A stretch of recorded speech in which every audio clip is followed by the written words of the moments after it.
Well, first of all, it's always nice to, have somebody you see grew up from they were very, very small. I was one of the first person who actually brought Whisper into Phoenix. Well, we saw him out by, no, not Trelawney, out by Port Royal. And to see him become the man he is now, it's nice to see, and you don't really see this a lot. And I think you just have to really, be happy about the situation and just enjoy it. But I think the most important thing is that he's enjoying. But it's great to have him there. It's great to actually just be a, leader for him, an example, and show him the way, because obviously he's very talented. Everybody, his name is out there now. There's going to be a lot of pressure on his shoulder. But I think so far it's been good. He's been gelling in with the team very well. Still has a lot of learning to do, but he's gonna get there with the right support, the right people behind him. And yeah, with the national team, it's been great. I mean, there's always room for improvement, but I think so far he's been learning and trying to get the best of what he can out of this experience. Can I add to that? Yeah. What I think people need to understand is we're still a team that's trying to build. There's a lot of new players in the team. We have a system that not a lot of person are used to yet, and it takes time to build a team if you really want to be successful. And everything doesn't come overnight. It takes time. And we as Jamaican always think that because you're talented, that means you have to win games or you have to play the best of your ability. It takes hard work, it takes dedication, and it takes a lot of commitment and a lot of understanding.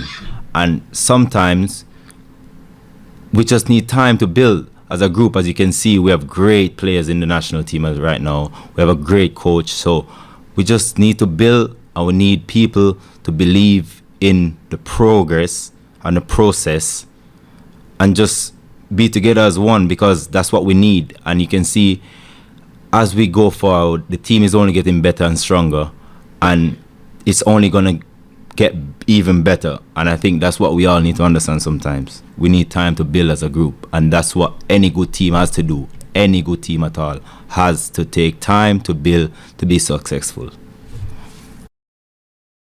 Okay, yeah, thank you. My mic was muted. Good afternoon, Coach. In the first game, I have a two-part question, one for you, one for Leon. In the first game, you in the press conference, you said that the United States team was a team in mid-season with a lot of the MLS players. We saw where they made substitutions where they basically changed the game. But on your end, your substitutions were, would you say was a little bit all over the place, wasn't as precise in the game? Did you learn anything there? And the next question for Leon Bailey, I know that you might have seen that he was trending after the game as the fans were, the same things keep coming back up, Leon, where the fans are concerned that whenever you play for the national team, you don't simplify the game, you tend to over dribble. As there were moments in the game where you had chances to make simple passes and you took on players. What's your take on that? I'll start. You start? I'll start with this. Two shots we need to save here. So first of all, the first two substitutions were kind of forced. So we had only one slot left, and it's always tricky when you have some tired legs on the pitch. It's always difficult to take that too early. If he would have lost a player with a cramp in the end, the third substitution was always going to be tricky for us. We have some good players on the pitch. Do we take a double or triple substitution? We waited with that because we didn't want to change a player and then it was 7 minutes extra time. So we didn't want to change a player if we had someone going out with a cramp, and we didn't want to play one man down. So that was kind of, all the substitution was kind of forced in one way or another. So it's the only way I can explain the substitution. So injury, And yeah, the second one was also related to fatigue and injury, and then we only had one slot left. I would like you to repeat the question because I want to make sure that I'm answering your question correctly. Yes. So as in the game, we saw you had the opportunity to make the pass to Mikel Antonio going into the halftime break, and you over dribbled where it was three players. And a lot of the fans, I'm coming from the fans' perspective, are saying that when you play for the national team, unlike your club team, you don't simplify the game by making the simple pass. You tend to over dribble or do a little bit too much. Is that like the pressure from the national team, or you just play different at the club level and or at the national level? No, first of all, I have to say, as I said before, we are still building. This is a team that's still building. A lot of people are new into the team most of the times, and we still have to get that connection with each other. And sometimes you can lack that a bit, and sometimes it only takes time to get that together. And I think that's what we need, a little bit more time to be able to, connect the dots better.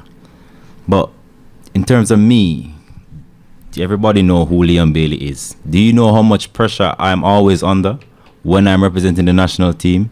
But that's not no excuse for me, because I've been in the game for too long now. I've been a professional for 8 years. I'm used to pressure. Pressure has nothing to do with the way I play. If you watch how I play, you will see that I always try to do my best. I always work hard. And no matter what, I'll always give my 110% for my nation. And that will never stop. If that means I didn't perform well, then so be it. But when I walk off the pitch, I want to know I gave my 110. And I did that against US. And nobody's going to ever take that away from me. Once my family is good, the team is good, we're all good, I'm good. You know what I'm saying? So I'm always going to give my 100% for the team. I'm always going to be there for my teammates. And so they're always there for me as well. And that's what really matters. At the end of the day, football is a sport that you win some, you lose some, you make mistakes, and you go again. That's just life and football.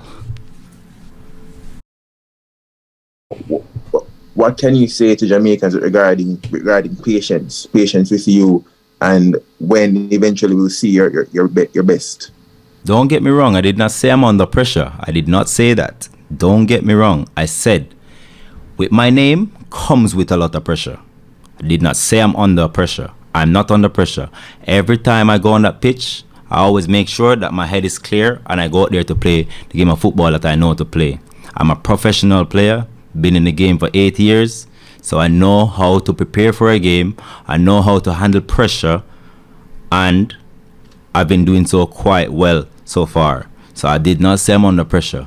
What I can say to my Jamaican people is that we're still a team that's building, and sometimes you have to understand and not just be naive and think about what's happening now. Think about what's going to happen in the next 2 years, in the next 3 years, what Jamaica team is going to look like. Not just what's happening now. Not just how a guy dribble and lose the ball and he didn't make that pass. No, think about what's going to happen in the next 2-3 years from now, when this actual team come together the right way and start playing the football, and then everybody can start coming and enjoying the game. That's what we want, and that's what we're working towards. So we just need the people to stop being naive and just think about what lays ahead in front of us. We're focused on building a stronger and better team than we had before and make it to our next World Cup. That's all of our focus, and winning this Gold Cup. And if I can take over, a team is not one and a team. Team is a team. We win as one and we lose as one. So it's never about one guy's performance or one player's performance. And I hope slowly and steadily you will see that we will win as a team, and we will then lose as a team whenever we do that. Loud chanting and cheering from those brave 600 or so Jamaicans who were there. Did you feel it on the pitch, and did it motivate the team? the fans who are there and those who are following the team. That's what we would like to know. Most And, definitely. We felt it on the pitch, and that's what we want every game that we play. That's what we're working towards. And obviously, at the end of the games, always getting results to make you guys proud as well. But I want to say we're all grateful for the support, and we'll always continue to do our best to ensure that we can bring back the Jamaica national team football to when I was a kid. I know you used to go to the national stadium and see how packed the stadium was. That's the level we want it to be back at. And I can tell you, we felt it on the pitch, and everybody was buzzing out there. Fortunately, I didn't take my opportunity, but at the end of the day, we're all still grateful for the support, and I'm always going to be grateful.